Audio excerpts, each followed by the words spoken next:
Hey guys, I just wanted to make a quick update to let you guys all know how my doctor's appointment went today.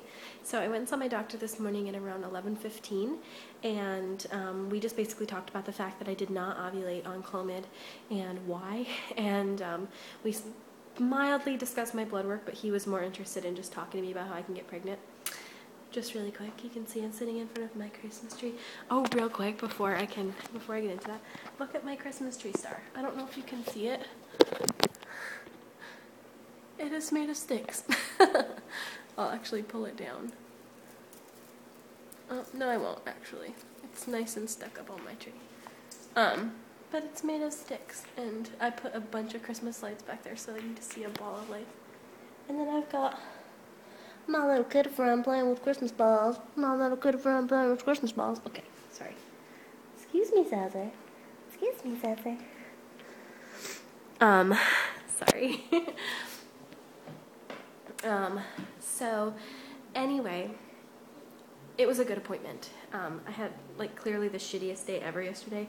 If y'all didn't see my Facebook page, it was a little depressing yesterday. So anyway, let's get right into it. We were talking about how Clomid didn't work for me, and he was talking about, metformin. He was like, oh, if you thought of metformin? And I was like, the only reason I don't want to do metformin is because I don't want the diarrhea.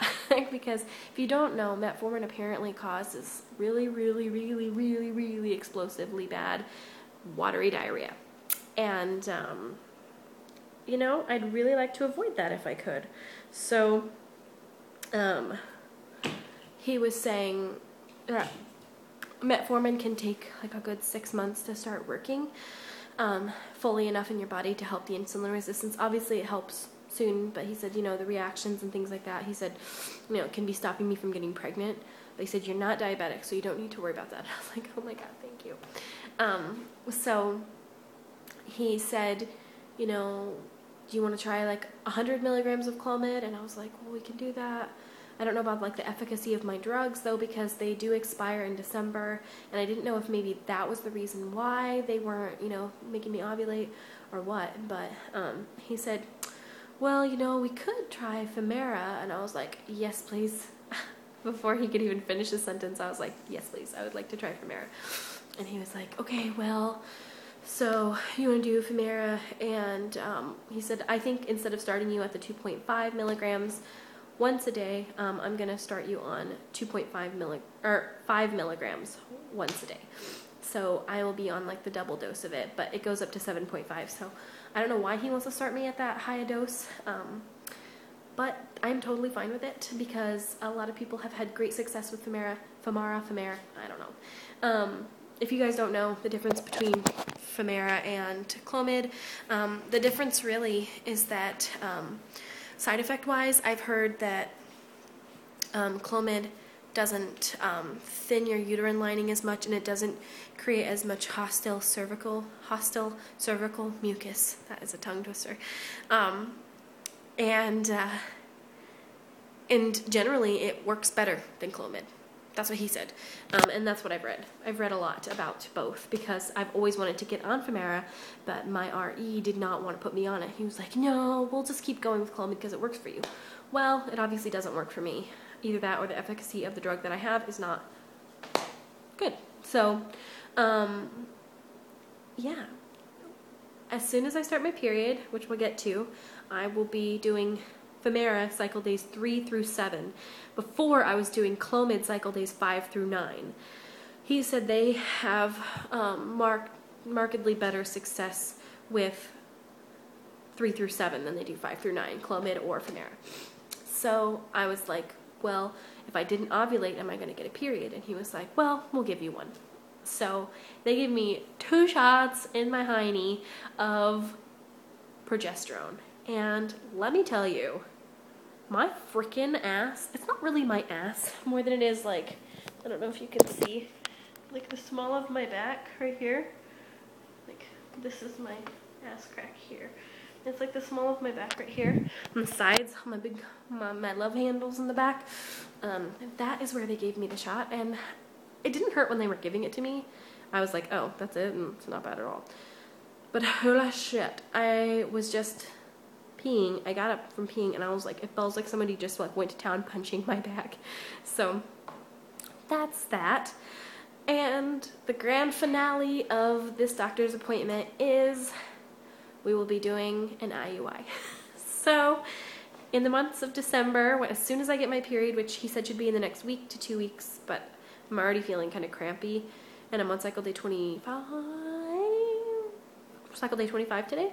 So I didn't ovulate, so I don't really know what I'm expecting, but before Christmas, hopefully, we should be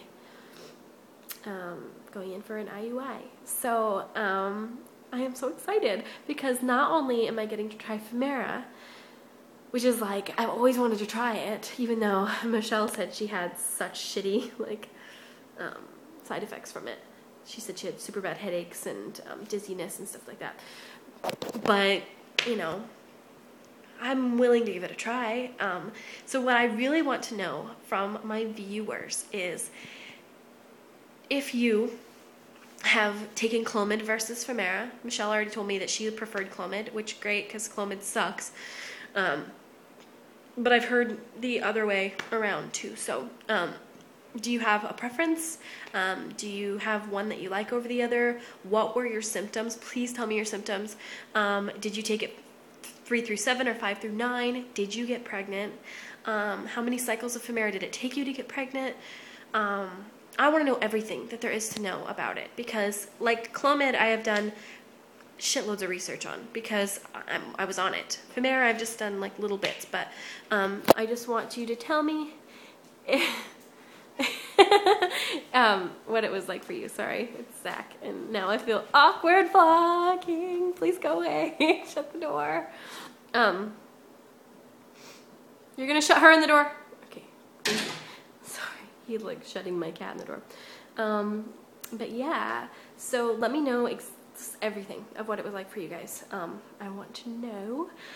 Other than that, I'm happy again because I was super bummed out that I didn't ovulate, and I was so annoyed that the Clomid didn't work for me again, or for the first time it didn't work for me, and that I have insulin resistance, which I was reading about, and insulin resistance is crap. I mean, it is bad. Like, basically the way the lady was explaining it, she was saying, like, so you get hungry, so you eat, and most of the time you eat carbs, which is so true, because carbs are amazing. And you eat carbs, and so your blood sugar spikes, and then your body's like, oh, you need a shitload of insulin to make your blood sugar go down, because you need it to. Your blood sugar can't stay high or you'll like die. And so your blood sugar goes down, and when that goes down, you get another craving, and you're like, oh, I need to eat again. So basically your body's just going through this cycle of blood up, blood down, instead of like this natural like rhythm where it just goes up a bit, stays good, and then goes back down with normal amounts of insulin. My body creates like a shitload of insulin, and I basically is constantly creating insulin, and eventually my insulin creators in my body are going to get tired out, and then I will have diabetes. So I'm going to have to get on some sort of plan where I eat in a way that is good for insulin resistance, which everyone's like low amylose, you know, protein and low carb, and it's like, ugh, I have such conflicting beliefs in that. So I'm going to read up on it a little bit more, and I know. It's so frustrating. But I was getting so down in the dumps because I was like having all these problems, and just, I was like, are you kidding me? I have just more problems that are causing me to be infertile. And basically the doctor's like, let's kick this infertility's ass. And that's what we're going to do. So I had a great doctor's appointment with him. He was nice. He's just a little old man. He's a nice little guy. I mean, he's so weird to me, but he's willing to try things that I want to try. Whereas my RE, which he's a nice guy and I like him, he wouldn't try Femera, and he did not want to do IUIs. He just wanted me to go straight to IVF. And it's like, look, buddy, I just coming off of 3 timed intercourse cycles of Clomid. I can't just go straight into IVF. So this guy's helpful and willing to try things, which is really nice, and they're cheaper. So yeah, all right guys, I will let you know. Please keep your fingers crossed for me. Let's pray to God this is the cycle and then I get to become a mama. All right guys, love you all, and if I don't reply, I'm so sorry. I've got the shittiest phone in the world. I'm looking on getting a new one. I love you guys. Thanks so much for watching. Bye.